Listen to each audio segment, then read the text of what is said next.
Today's topic is about, is popping noises in your spine really good for you? We've done videos in the past regarding what are the causes, or what is the cause of the popping noise in your spine when you get adjusted, or even when you just move, right? Yeah. Good job. Yeah. Nice job. So, and we all know that now, hopefully everybody know that now, it's the cause of that is from the gas that is released when your joint is being mobilized.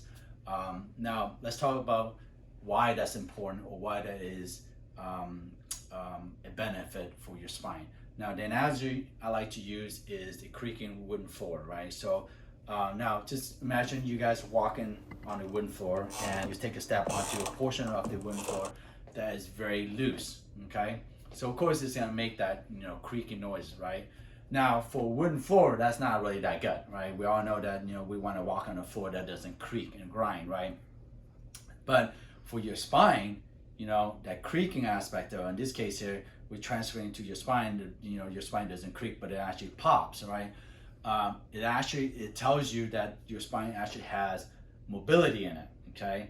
And we know mobility is a good thing. Now, wooden floor with mobility is not a good thing, but your spine having the mobility, i.e. having flexibility in your spine, is awesome, okay? So again, popping is really, it's just a vehicle that we help your spine to get there, or to have flexibility in your joints itself. I want, everybody to be concentrating less on the popping noises, but concentrating more on that allows your body, or your spine in this case here, to have more flexibility, more mobility in your spine, which in the end will decrease your chances of having arthritis or degeneration on your spine as you get older.